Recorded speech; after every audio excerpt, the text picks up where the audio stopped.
Alors là où tu es, lève ta Bible avec moi et répète après moi. Dis, ceci est ma Bible. Ceci est ma Bible. Elle contient la parole de Dieu. Elle contient la parole de Dieu et les promesses de Dieu pour ma vie. Et les promesses de Dieu pour ma vie. Je ne suis pas un simple lecteur de la parole, mais je suis un pratiquant de cette parole.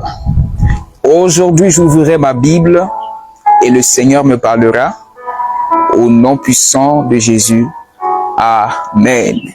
Amen, amen. Bienvenue à l'école des Chamas, à l'école de profondeur où Dieu révèle, amen, nous enseigne les profondeurs de sa parole. Alléluia.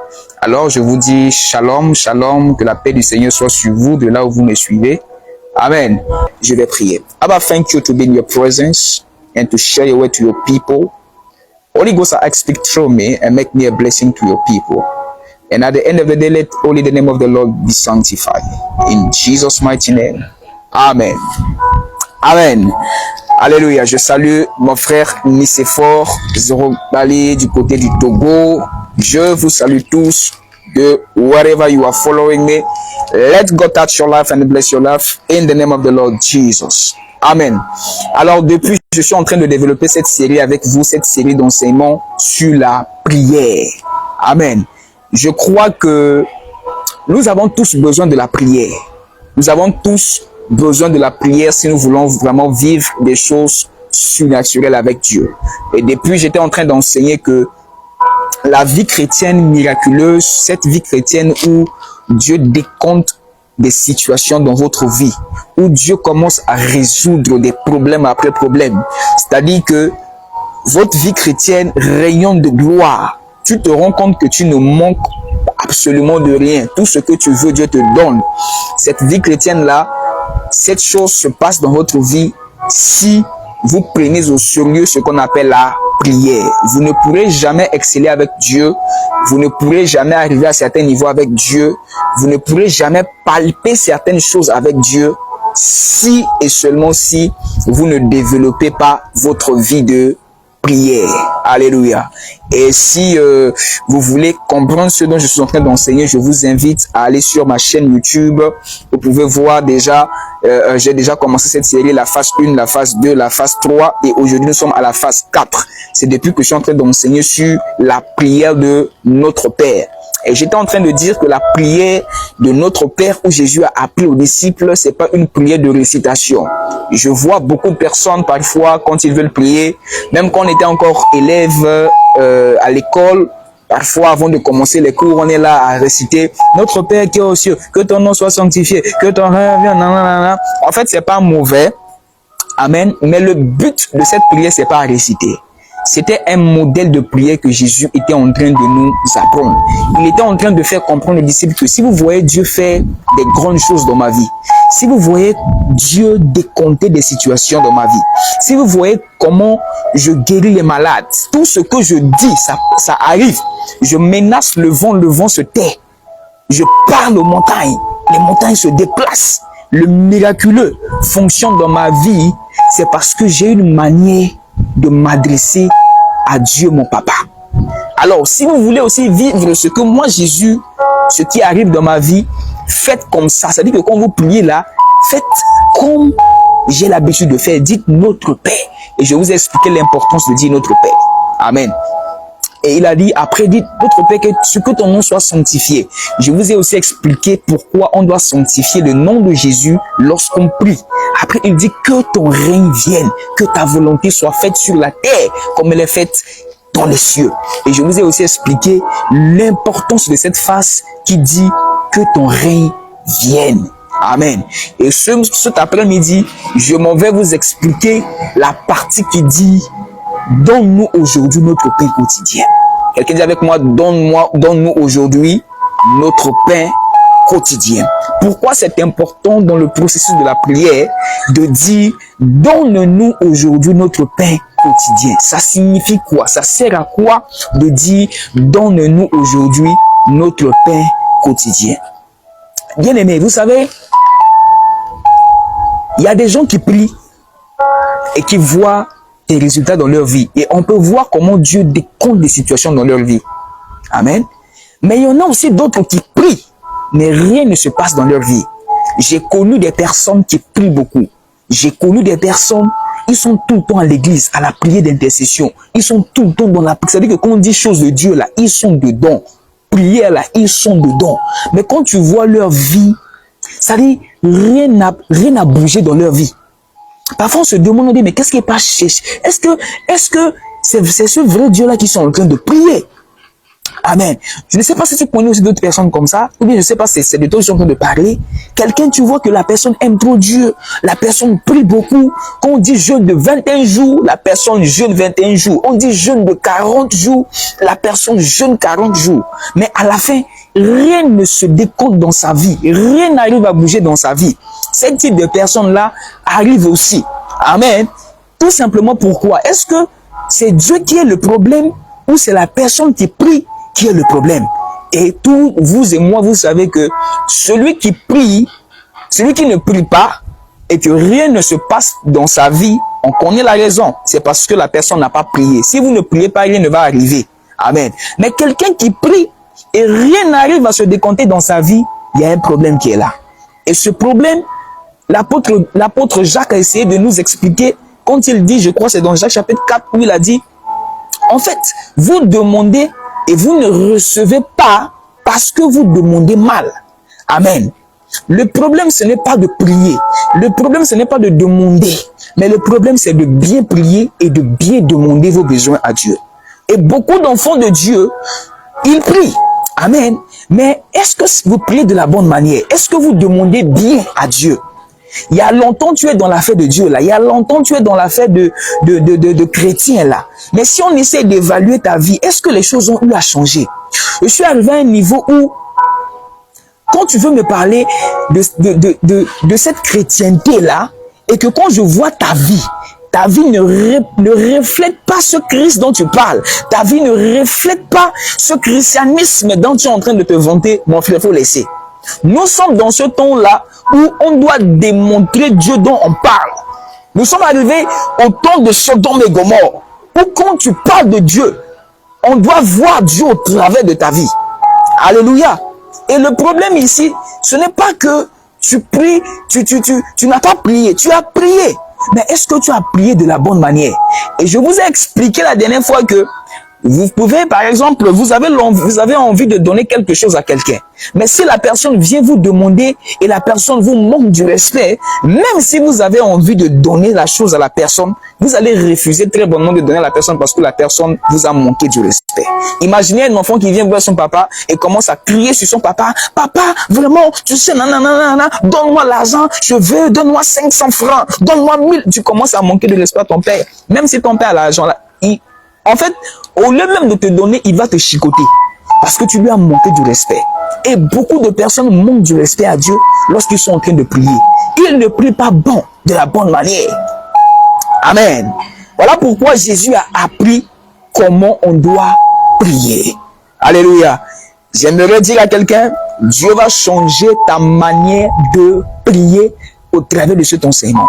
Et du moment où ta vie de prière va commencer à changer, tu vas voir les qualités d'exaucement qui vont commencer à se décompter dans ta vie. Qu'il en soit ainsi dans ta vie, dans le nom puissant de Jésus-Christ de Nazareth. Alléluia.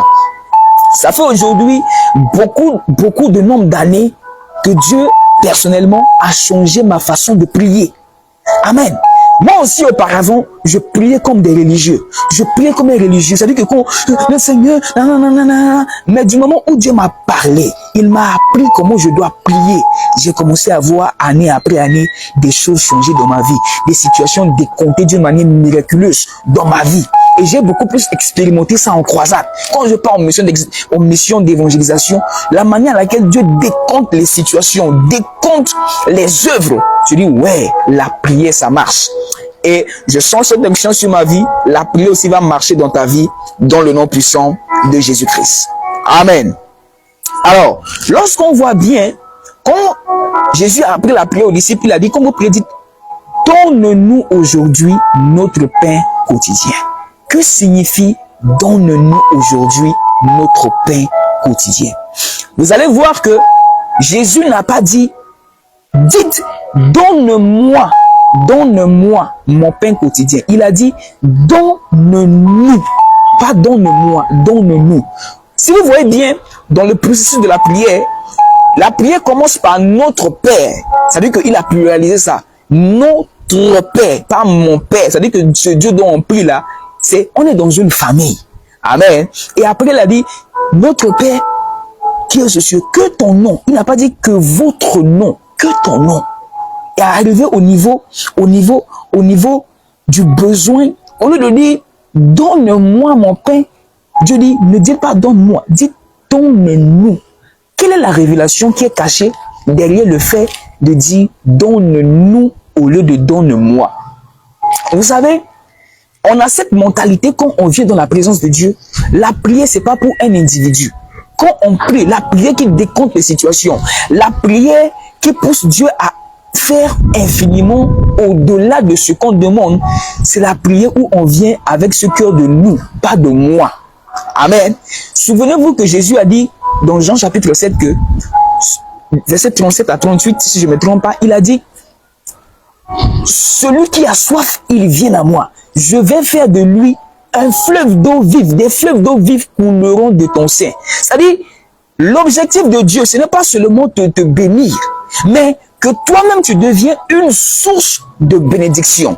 Par exemple, amen, par exemple, ton besoin, ton pain quotidien, c'est d'avoir un travail. Tu es à la quête d'un travail. Ne viens pas dans la présence de Dieu et tu pries le Seigneur, donne-moi un travail. C'est-à-dire que je veux être un médecin. Tu dis, Seigneur, donne-moi un travail. Je veux être un médecin. Donne-moi un travail. Je veux être un médecin. C'est une fausse manière de prier. Très généralement, ça peut marcher. Mais cet exaucement n'est pas vraiment efficace.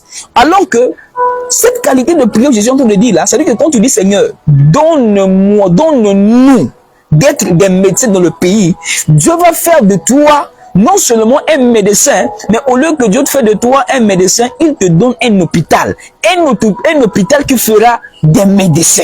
C'est-à-dire qu'au lieu que tu deviens un médecin, tu deviens quelqu'un qui formera aussi d'autres médecins. C'est ça le fait, au lieu de dire, donne-moi mon pain, donne-nous notre pain. Priez toujours pour les uns et les autres.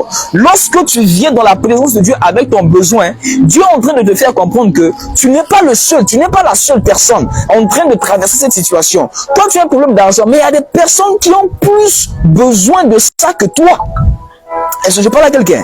Voilà pourquoi quand vous venez dans la présence de Dieu, venez avec cet esprit de prier aussi pour les uns et les autres. Amen. C'est une fausse manière de prier. Lorsque vous, par exemple, tu dis, Seigneur, donne-moi, I don't know what you are looking for, ok? Je ne sais pas quel est ton besoin. Peut-être quelqu'un qui est en train de prier pour dire, Seigneur, je veux vendre des médicaments, je veux être un pharmacien. Tu pries, Seigneur, je veux être un pharmacien, je veux être un pharmacien, je veux être un pharmacien, travailler dans la pharmacie. Si tu singularises cette prière, c'est pas efficace, c'est une mauvaise manière de prier. La prière du donne-nous, quand tu pries, viens avec cet esprit où tu sais qu'il y en a d'autres personnes qui ont besoin de travail. Au lieu que Dieu te donne un travail, il te donne une entreprise qui va faire que des gens auront aussi du travail. C'est dans cette mentalité-là qu'il faut prier. Voilà pourquoi quand vous priez, ne portez pas seulement votre propre fardeau, portez aussi le fardeau des gens qui ont le même problème que vous.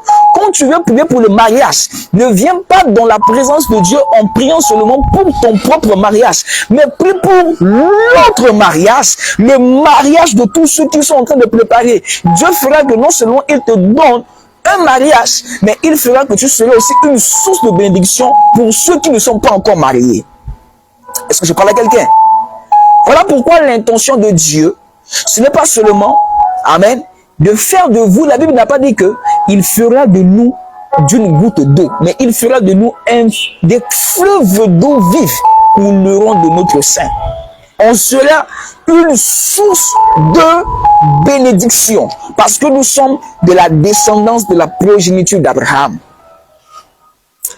Est-ce que is someone learning something this afternoon? Est-ce que quelqu'un est en train d'apprendre quelque chose ce soir?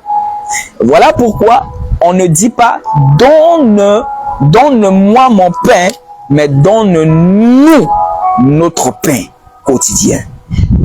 Quand tu pries pour un besoin, ne viens pas pour pleurer devant Dieu seulement pour ton cas. Prie aussi pour le cas des autres. Alléluia. Prie aussi pour le cas des autres. Par exemple, tu veux venir dans la présence de Dieu, tu dis Seigneur, Seigneur, je veux avoir la plus grande église en Centrafrique. Ne viens pas dans la présence de Dieu et dis Seigneur, donne-moi une grande église, donne-moi une grande église. Non, c'est une fausse manière de prier. Donne-nous en Centrafrique une grande église. Amen. C'est ce type de cœur-là que Dieu exauce d'une manière surabondante. I'm not talking to somebody this afternoon. In this type of other God is looking for those who are praying. If you want to pray, don't just pray for you alone, but pray also for other people. Yeah, pray also for other people. Don't give it to me alone. No.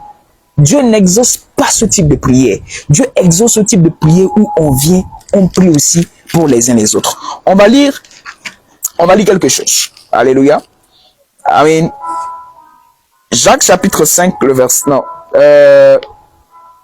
Éphésiens chapitre 1, le verset 16. Éphésiens chapitre 1, le verset 16. Je vais lire. La Bible dit, après je vais traduire la Bible, je suis pas venu aujourd'hui avec ma Bible en français, je vais traduire ça. Éphésiens 1, chapitre verset 16, la Bible dit, I have not stopped giving thanks to God for you.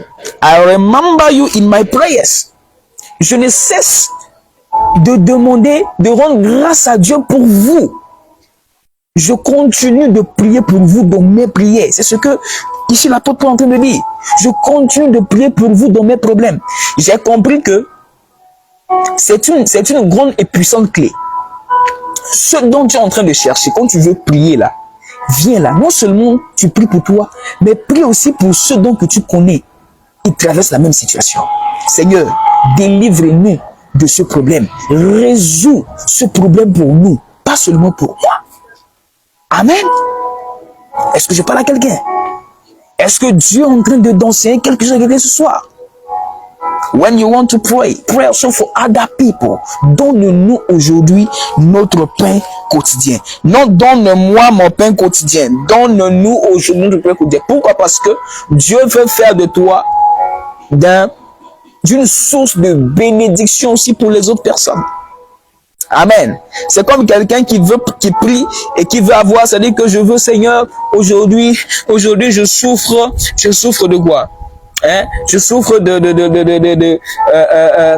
c'est-à-dire que toi, tu veux faire business de vendre des tomates. Seigneur, donne-moi les tomates, Non. Donne-nous des tomates. C'est-à-dire que Dieu fait de toi, non seulement quand tu pries aussi pour ceux qui ont des problèmes de tomates, Dieu va faire que tu vas avoir une entreprise qui va fournir des tomates pour la population.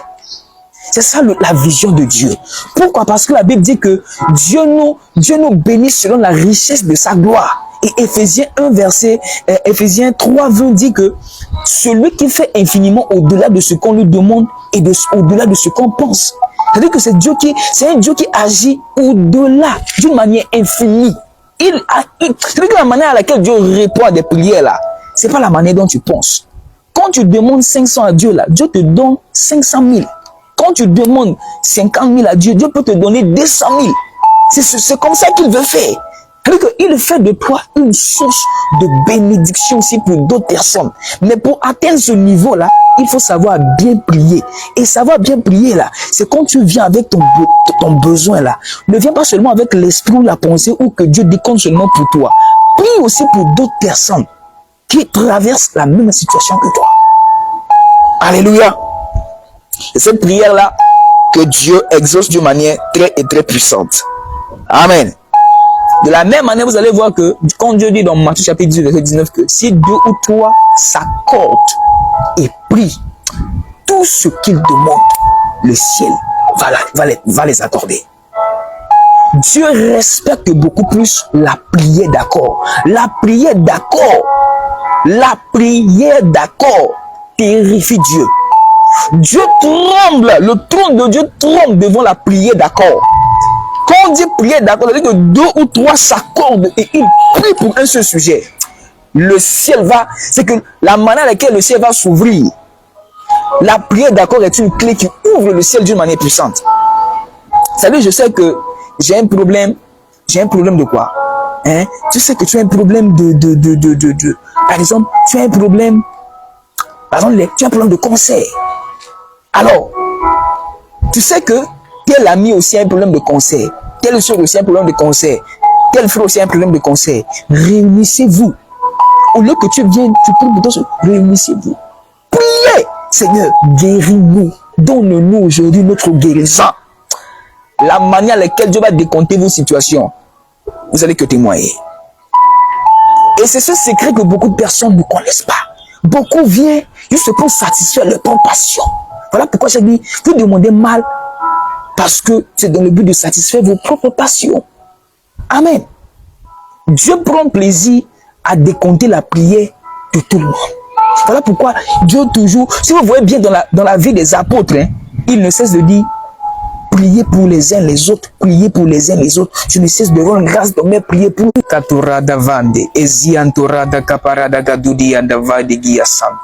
oh yes. Dieu veut décompter ta situation, mais prie de la bonne manière. Et quand il a dit, donne-nous aujourd'hui notre pain quotidien. Aujourd'hui, notre pain quotidien. Ne te soucie pas du lendemain. Le lendemain ne t'appartient pas, ça appartient à Dieu. Et si vous voyez bien dans la phrase, il dit, mon pain quotidien. Il n'a pas dit, quand vous priez, dites, Seigneur, révèle-moi comment je dois trouver le pain. Non, trouver le pain n'est pas ton affaire. Ton affaire, c'est de prier et de demander le besoin. Présente seulement le besoin à Dieu. La manière à laquelle Dieu va décompter la situation, ce n'est pas ton problème. C'est l'affaire de Dieu. Alléluia. Même si tu as besoin de 1 million de francs CFA, Seigneur, et si réellement les 1 million sont ton besoin, Dieu va décompter cela. La manière à laquelle Dieu c'est que la manière à laquelle Dieu va faire là, c'est pas ton affaire, c'est pas ton problème. Il va juste te décompter. Il va juste te décompter. Et ça va devenir ton partage dans le nom puissant de Jésus. Amen. Et généralement, on ne se rend pas compte quand on vient dans la présence de Dieu avec nos besoins. On commence à s'inquiéter. Oh, comment ça va se passer? Comment ça va se passer? Comment ça va se passer n'est pas ton problème. Hein? Comment ça va se passer là? C'est l'affaire de Dieu. C'est l'affaire du surnaturel. Dieu saura comment décompter ça. Tout ce que toi tu en as besoin, on a dit Seigneur, donne-le-moi. Fini. Amen. Tu as besoin d'une maison. Amen. Tu as besoin d'une... il y a de cela 2 ans, je cherchais une maison. Amen. Et en ce temps, il y avait un de mon frère qui m'hébergeait. C'était quand j'étais arrivé nouvellement. Et je cherchais une maison. Et l'argent que j'avais, parce que si on paie les maisons sur contrat de 1 an, 2 ans, cash. Et l'argent que j'avais ne suffisait pas pour avoir ce standard de maison, ou bien pour avoir cette maison-là. Et je prie, Seigneur, je vais avoir une maison, mais mon argent ne suffit pas. Qu'est-ce qu'il faut faire? Et j'ai présenté seulement le besoin à Dieu.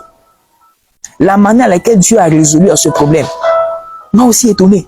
Dieu m'a donné une maison qui est supérieure à la valeur de la somme que j'avais. Et tout le monde pouvait voir que c'était vraiment une grâce tombée du ciel. Je dis, waouh, c'est comme ça. Et même récemment, je viens de prendre un nouveau contrat pour une autre maison. Et la maison même, c'était hier. Il y avait un frère qui était venu voir la maison. Et le frère dit que tu as pris la maison comme j'ai dit, j'ai pris à tel montant comme ça. Il a dit, vraiment? Mais ici, on promet presque double. J'ai dit, moi, je connais mon papa. Mon papa, c'est-à-dire que quand tu pries bien là, tu vis le surnaturel. Amen.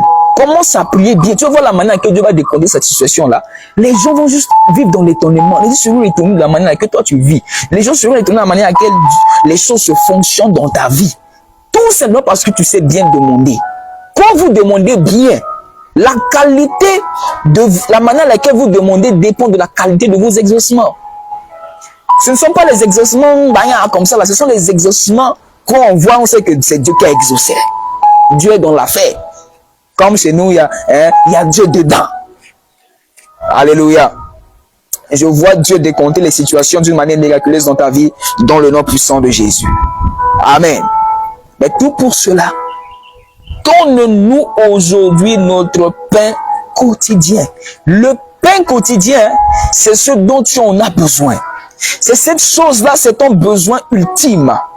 Amen. Quel est ton besoin ultime? Le Saint-Esprit sait réellement ce que ton besoin ultime. Le Saint-Esprit le sait. Voilà pourquoi l'apôtre Paul a l'habitude de dire, quand je vais prier, l'Esprit sait de quoi j'en ai besoin. L'Esprit, je soupire par l'Esprit.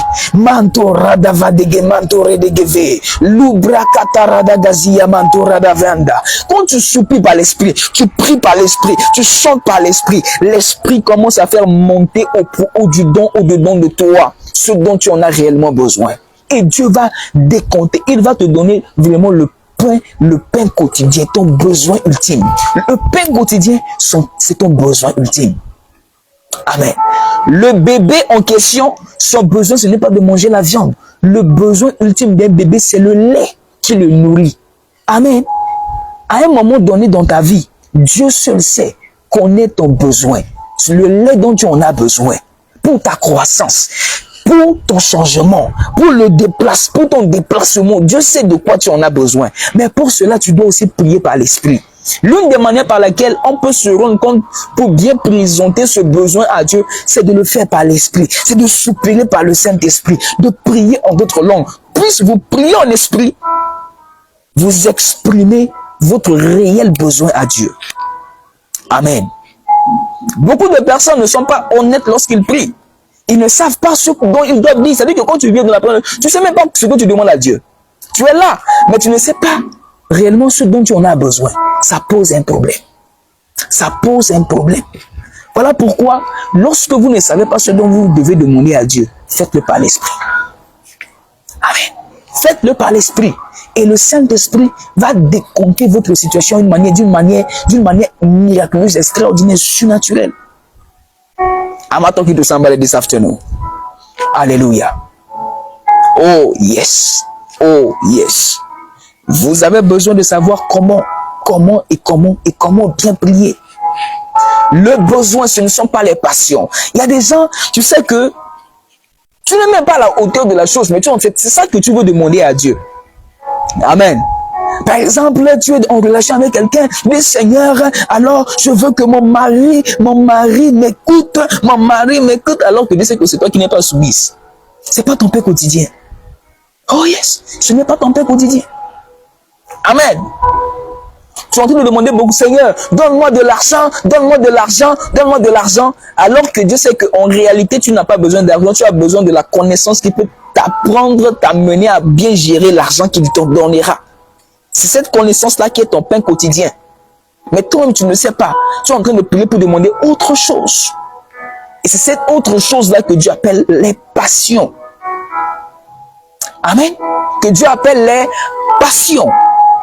Tu es là, tu demandes, Seigneur, donne-moi le travail, alors que pendant ce temps-ci, le travail n'est pas ton besoin. C'est vrai que la manière à laquelle toi tu vois ça comme un besoin, mais Dieu ne voit pas ça comme un besoin. Alléluia. Voilà pourquoi quand vous venez dans la présence de Dieu, vous devez être conscient de ce dont vous en avez réellement besoin quand vous venez dans sa présence. Alléluia. C'est comme quelqu'un qui vient devant le roi et il ne sait pas quoi demander. Ah! Non! Avant que tu puisses accéder devant la face du roi, tu dois savoir quelle est ta requête. Lorsque Moïse entrait devant Pharaon, là, il savait son besoin. Son besoin là, c'est pas gauche à droite. Son besoin, libère le peuple d'Israël. C'était ça, c'est le pain quotidien de Moïse. Alors quand tu viens, tu pries là, quel est ton besoin? Tu demandes 1000 choses à la fois. Oh Seigneur, non, ceci. Finalement, à la fin, tu ne sais même pas ce dont tu dois vraiment demander. Tu pries mal, frère. Tu pries mal, sœur. Tu pries mal. Pour chaque saison, il y a un besoin qui est là. Pour chaque étape de votre vie, il y a un besoin qui est là. Amen.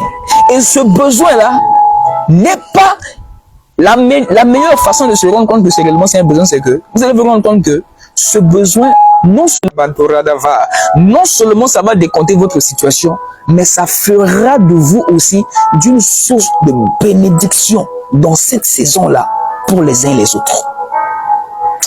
You are not hearing what I'm saying. You are not hearing what I'm saying right now. I repeat my sentence. Je répète ma phrase. La meilleure façon de se rendre compte que c'est réellement un besoin, c'est lorsque ce besoin-là, non seulement devient une solution pour vous, mais ça devient aussi une solution pour les uns et les autres dans cette saison. Come on.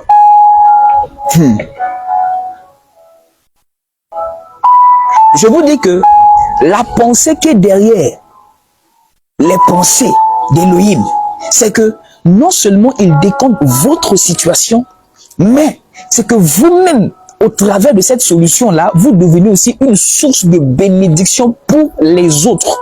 Voilà pourquoi on ne dit pas « donne-moi mon pain », mais « donne-nous notre pain quotidien ». Quand vous venez dans la présence avec cette mentalité d'individualisme, délivre, donne-moi, Dieu ne répond pas. Ou généralement, la réponse, donne le centrafrique un évangéliste. Oh yes, you are a mother and you are praying for your son. Just don't just say, oh Lord, change the life of my son. Let my son be a pastor. Let my son be a pastor. No, it's a wrong way to pray. Give to the Central Africa pastors, bishop, archbishop for the whole nation. Quand tu veux prier là, tu veux prier pour ton enfant. Ne dis pas seulement Seigneur, oh, fais de mon enfant un pasteur, fais de mon enfant un évangéliste. Non, c'est une mauvaise manière de prier. Dis Seigneur, donne en Centrafrique vraiment un pasteur, donne en Centrafrique pour la Centrafrique un évangéliste, donne pour la Centrafrique un bishop. Et quand tu fais une manière tu pries comme ça là, Dieu va voir dans ton cœur que, en fait, ton souci c'est pas que il change seulement la vie de ton fils, mais que au travers de ton fils, d'autres vies aussi soient transformées, d'autres vies aussi soient impactées. Et ça, Dieu sait que son affaire est dedans. Il va venir à faire. Alors, est-ce que ton besoin là est réellement un besoin? Si ton besoin ne peut pas décompter la situation des uns et des autres, mon frère, c'est pas un besoin. C'est pas ton besoin ultime pour cette saison. Raison pour laquelle tu vois pas d'exaucement. Oh yes, raison pour laquelle tu vois pas d'exaucement. On prie seulement pour satisfaire notre passion. Oh Seigneur, donne-moi le stage, donne le moi là. C'est ça qui fait que depuis là, tu n'as pas vu un changement. Alors que Dieu change ta manière de prier. Quand tu veux prier, prie pour les uns aussi les autres. Seigneur, je sais que je ne suis pas la seule personne qui traverse cette situation. Je connais, il y a un ami comme ça, il s'appelle comme ça. Lui aussi, il est dans la situation. Change aussi sa situation. Alors que tu veux faire pour moi, change aussi sa situation. Parce que je ne veux pas que je sois seul. Quand tu pries dans cette mentalité, je vous ai dit que le problème, c'est pas seulement de prononcer les phrases, mais c'est la pensée qui vient avec les phrases qui est très important devant Dieu. Amen. Il y a des gens qui pleurent devant Dieu, change-moi, moi. Me. God is not going to do anything in your life if you don't tell the way that you have to pray. Oh yes. Alléluia. Je vois Dieu changer les situations dans ta vie. Je vois Dieu décompter, changer la manière à laquelle tu dois prier. Dans le nom puissant de Jésus-Christ. Oh Père, donne-moi notre pain quotidien. Donne-nous notre pain quotidien. Quelqu'un est avec moi? Donne-nous notre pain quotidien. Donne-nous notre pain quotidien. Amen. Et pour en finir, finally, il a dit quotidien. Daily. Je vous ai dit, le demain ne vous appartient pas. Ne vous inquiétez pas du lendemain. Ne vous inquiétez pas du lendemain. Dieu, votre Père, prend soin de vous. Il sait comment. S'il peut prendre soin des oiseaux du ciel, s'il peut prendre soin de la nature, à combien plus forte raison vous, qui lui, il a créé à son image. Je ne m'inquiète pas de ce qui va m'arriver dans 5 ans, parce que je sais qu'il m'amène de gloire en gloire. Tout ce que je dois me contenter. Oh yes, c'est comme vous voyez, quelque chose ne va pas bien dans le pays et vous voulez prier pour ça. La solution est le pain quotidien. Au lieu de critiquer, ne critiquez pas. Parce que depuis que tu as critiqué là, rien n'a changé. Prie seulement. Amen.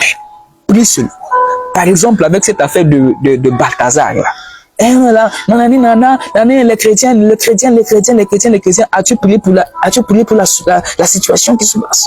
As-tu saisi l'opportunité pour prier? Tu n'as pas prié, mais tu ne fais que parler. Rien ne va se passer. Amen. Soyez des hommes et des femmes de prière dans le nom puissant de Jésus. Que Dieu change la manière à laquelle vous priez dans le nom puissant de Jésus. Que Dieu transforme votre vie dans le nom puissant de Jésus. Qu'il en soit ainsi pour votre vie au nom puissant de Jésus. Et je crois que tous nous allons dire, donne-nous aujourd'hui notre pain quotidien. Que Dieu vous bénisse royalement. Alors on va prier, on va prendre ce 5 minutes pour prier. Tu vas prier ensemble avec moi. Je ne connais pas ta situation, mais je vais prier afin que Dieu décontre votre situation. Tous ceux qui ont les mêmes problèmes que toi, si tu as un sujet de prière, if you have a prayer request, so just send to me. Net, I'm going to pray. You can drop in the comment place, so let me pray for you. Hallelujah. Mantorada caparada gadure de gede libro kosoma handa vadele handi ziete lebaha lubra katora da mandele gede vegetoro logo shantara bakata. Que Dieu change ta vie dans le nom puissant de Jésus. Mantora ande gete lezinta et lavaronda ligedia masantara bakatuya bahande. Que Dieu décompte ta situation maintenant dans le nom puissant de Jésus, afin que tu deviennes une source aussi de bénédiction pour d'autres personnes dans le nom puissant de Jésus. Ce travail que tu recherches depuis, que Dieu décompte la situation. Alors que tu cherches seulement d'être employé, Dieu fera de toi un employeur dans le nom puissant de Jésus. Alors que tu es en train de prier pour quelque chose, Dieu va changer la manière à laquelle tu vas commencer à prier ce soir. Et tu vas voir comment les situations vont être décomptées dans ta vie. Et tu reviendras ici pour donner les témoignages. Dans le nom puissant de Jésus, qu'il en soit ainsi pour ta vie. In the name of the Lord Jesus. Dans le nom puissant de Jésus. J'en profite pour prier pour la 11e heure. Il y aura un grand séminaire ici à Accra, une grande conférence qui va commencer dans 45 minutes. Alors je prie que le Saint-Esprit soit au rendez-vous, que l'onction de Dieu soit durant tout le service. S'il y a quelque chose qu'on doit se souvenir, on doit se souvenir de l'onction. Qu'il en soit ainsi pour cette conférence dans le nom puissant de Jésus. Que Dieu vous bénisse royalement. N'oubliez pas de liker le live et de le partager dans les plateformes, partager dans des liens, afin que Dieu bénisse aussi d'autres personnes qui n'ont pas pu suivre cet enseignement. Que Dieu vous bénisse royalement. Bye bye et à la prochaine.